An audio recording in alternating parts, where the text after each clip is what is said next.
Picture the scene.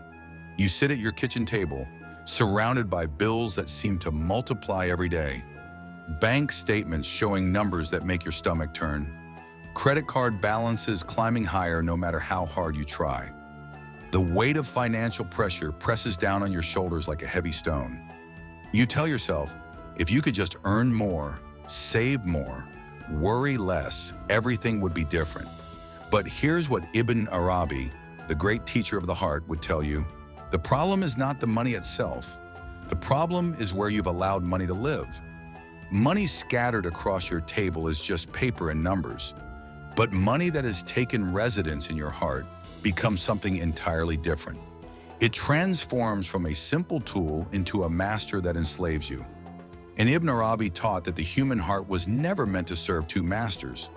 In his profound work, Ibn Arabi described the heart as the most sacred space within human existence. He called it the dwelling place where divine light reflects most clearly, the inner sanctuary where true connection with the eternal takes place. But what happens when the sacred chamber becomes cluttered with financial anxieties, monetary desires, and the endless pursuit of material security? The heart was designed to be a clear mirror reflecting divine beauty and wisdom. When money moves in and makes itself at home there, that mirror becomes clouded. Instead of reflecting peace, it shows fear. Instead of trust, it displays anxiety. Instead of gratitude, it reveals an endless hunger for more. Ibn Arabi made a crucial distinction that many people overlook entirely. He taught that wealth itself carries no moral weight. A wealthy person is not automatically corrupt, just as a poor person is not automatically pure. The key lies not in how much money surrounds you, but in whether money has captured your inner world. Think of a skilled craftsman holding his tools. The hammer in his hand can build beautiful structures or cause destruction, depending entirely on his intention and wisdom. The tool itself remains neutral. Money operates according to the same principle. In the hands of someone whose heart remains free, wealth becomes an instrument of benefit, charity, and positive change. But in the grip of someone whose heart has been conquered by financial obsession, that same wealth becomes a source of corruption and spiritual blindness.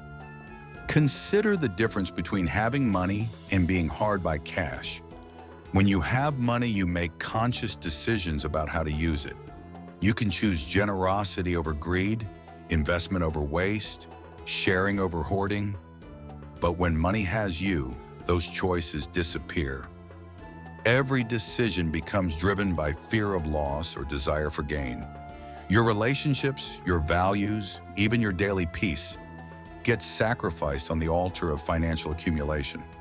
Ibn Arabi observed that people often confuse security with the things they believe will provide security. We chase money because we imagine it will protect us from uncertainty, shield us from hardship, and guarantee our future comfort. But this pursuit reveals a fundamental misunderstanding about where true security actually originates. Real security cannot be purchased or stored in bank accounts. It flows from trust in the source of all provision. Ibn Arabi taught that your sustenance was determined long before you began worrying about it.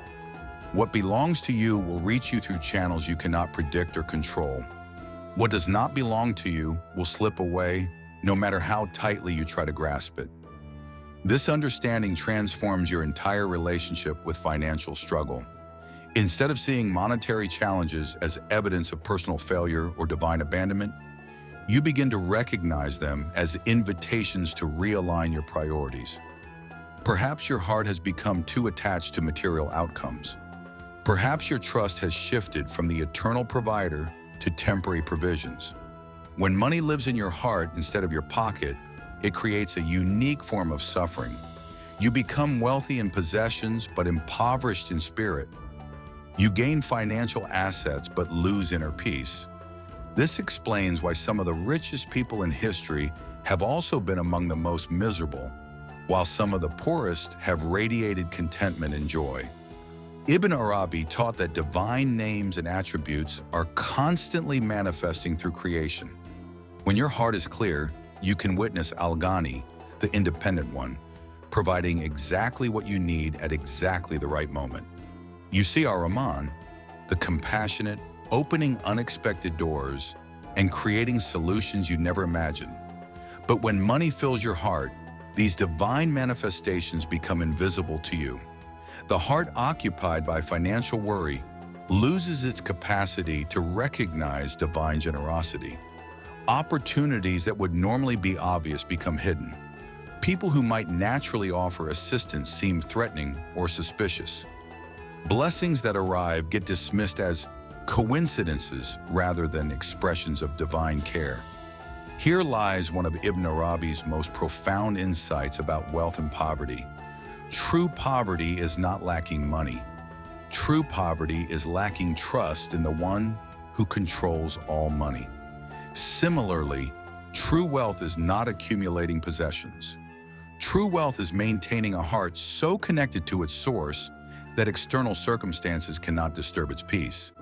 This perspective reveals why some people remain calm and generous even during financial difficulties, while others become anxious and stingy despite material abundance. The difference lies not in their bank balances, but in what occupies their hearts. Ibn Arabi also taught about the natural circulation that governs all existence. Just as water moves in endless cycles from earth to sky and back again, wealth is meant to flow rather than stagnate.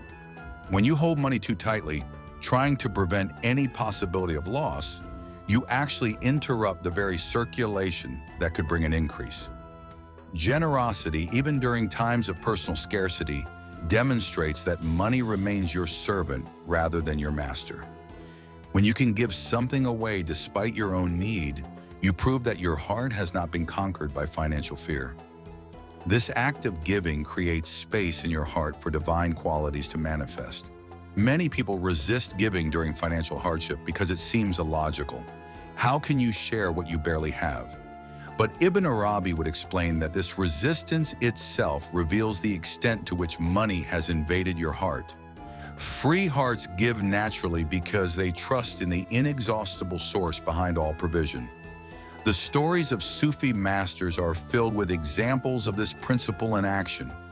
People who gave their last coins and immediately received unexpected assistance, families who shared their final meals and discovered new sources of sustenance. These accounts point to spiritual laws that operate beyond ordinary economic logic. When you give from a place of trust rather than fear, you align yourself with divine generosity. Your small act of sharing becomes a channel for much larger flows of blessing to move through your life. This is not magical thinking, but recognition of how spiritual realities influence material circumstances. Ibn Arabi emphasized that every moment offers a choice between serving the eternal or serving the temporary. Money represents one of the most seductive forms of temporary service because it seems so practical and necessary. But when monetary concerns begin making your important decisions for you, you have crossed from using wealth to being used by it. The transformation begins with honest self-examination. Can you give something away without calculating what you might lose? Do you make decisions based on divine guidance or financial advantage?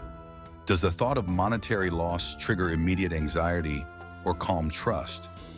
Your answers reveal whether money lives in your pocket or has moved into your heart. Recovery from financial obsession requires the same process as recovery from any other form of spiritual sickness. First, recognize the problem. Admit that money has gained too much influence over your inner world. Second, begin displacing it through practices that strengthen your connection to the divine.